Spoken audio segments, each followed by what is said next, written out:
The council chamber trembled with fury, not from weapons, not from any attack, but from voices, thousands of voices, overlapping in a storm of accusation. The floor of the hall was a polished obsidian circle wide enough to hold warships, its ceiling lost in an ocean of stars projected from the chamber's core. Delegates of 100 empires glared at one another across the arena, scales and feathers bristling, mandibles snapping, wings flaring. A star system was gone, wiped clean, 8 inhabited worlds reduced to ash, billions of lives extinguished in the silence of space, and every empire in the galaxy was certain it was someone else's fault. The Dominion's weapons are the only ones capable of such destruction. Lies! It was the Kalari! Their fleets were seen near the border! You fools, it is the humans! You underestimate them! They hide their true power! Accusations thundered, claws pointed, tails lashed. The council, that fragile illusion of unity, teetered on the brink of collapse. War hung in the air like static before lightning. At the center of the chamber, the speaker's dais flickered with failing authority. The crystalline being who presided slammed their staff against the floor, sending waves of light rippling outward. Order! There will be order! But there was none. And then, a voice, low, rough, scarred by years of shouting across battlefields, yet calm enough to cut through the storm. Enough! The word was quiet, but it carried, because it came from a place the others had long forgotten. Steadiness, not rage. The storm faltered. Delegates turned, and all eyes found the one who had spoken, a man. He stood not at the podiums carved for the great empires, but at the far edge of the floor, in the shadows near the guards. His uniform was not new. The gray fabric was worn, patched at the seams, a soldier's coat that had seen too much fire. Across his chest hung no medals of honor, only a battered insignia plate dulled from years of handling. His face bore the lines of both youth and age.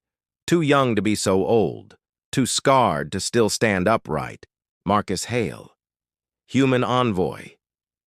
Once a soldier, now a reluctant voice for his people. He stepped forward. The guards tensed, weapons rising, but the chamber had fallen silent.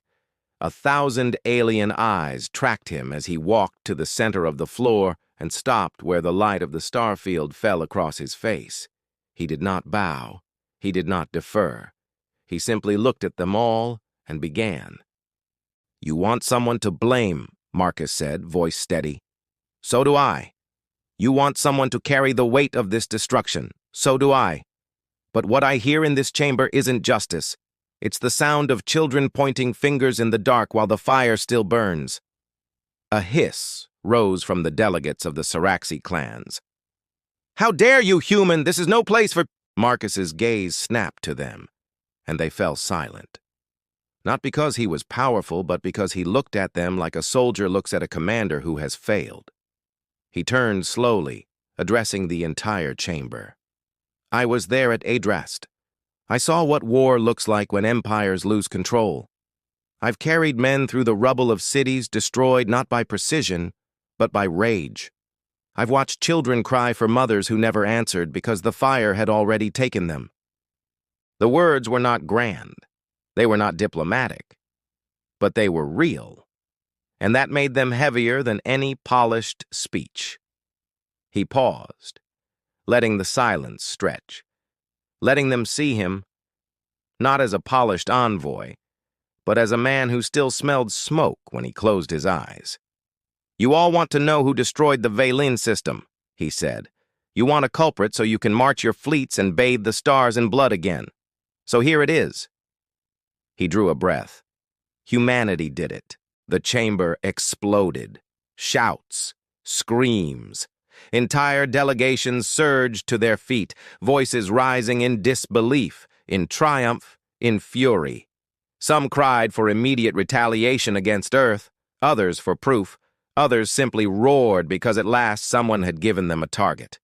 Only Marcus did not move. He stood there, letting the storm break around him.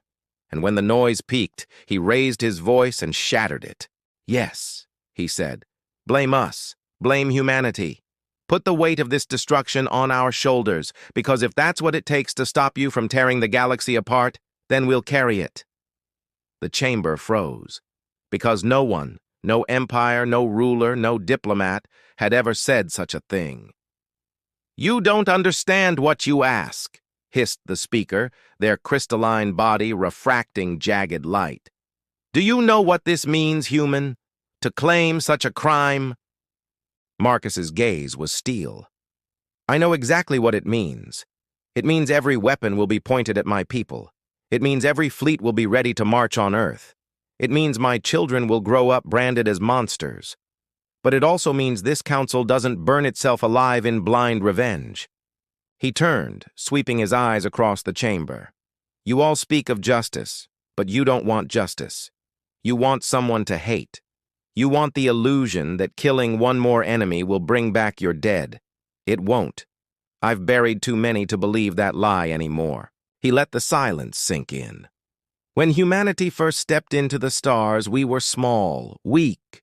We knew we could not match your fleets, your empires, your ancient power, so we chose something else. We chose to endure, to carry burdens too heavy for one man, one nation, even one world. Because if no one carries them, then everything falls apart. He took a step forward, and though the guards stiffened, none moved. So yes, we'll carry this, not because we did it, not because we are guilty, but because if no one takes the blame, you will all destroy yourselves chasing ghosts. Better you hate us than burn everything. The chamber was deathly still. Delegates stared in shock. Some whispered, some snarled, some, quietly, secretly, looked away in shame. And then, from the corner of the prisoner's dais, a voice rasped. Kale, the crippled Vare prince, chained and broken, lifted his head. His voice was hoarse, but it carried. They would take the blame. For us all? Marcus looked at him, and for a moment the human soldier and the alien warlord saw one another not as enemies, but as men bound by scars. Yes, Marcus said simply. The aftermath was chaos. Some empires demanded Earth's immediate sanction. Others demanded investigation. But the council could not agree, because Marcus had done something no one had expected. He had offered himself, his people, as the scapegoat, and in doing so, he had robbed them of the excuse to strike each other. That night, the chamber burned with debate. But war did not come. And beyond those walls, whispers spread. Whispers that only humans would dare such madness. Whispers that perhaps the weakest were also the strongest. Whispers that one scarred soldier had spoken words heavier than any fleet. On distant worlds, oppressed peoples took heart. Soldiers on forgotten fronts paused, wondering. Even rulers felt unease, realizing that this new species carried a weapon no one could match. The willingness to sacrifice themselves to save others. When Marcus left the chamber, he did so alone. No guards escorted him, no allies walked beside him. But as he stepped into the starlight beyond, he knew. The galaxy would remember, not because humanity was guilty, but because humanity had chosen to bear guilt so the galaxy might live. And that was a burden no empire could ever understand. And you, listening now, remember this. Strength isn't always in the blade or the fleet. Sometimes, it's in the choice to carry what no one else will. If that truth moved you, subscribe and share it. Tell us where you're watching from, because voices, even small ones, can change the course of galaxies.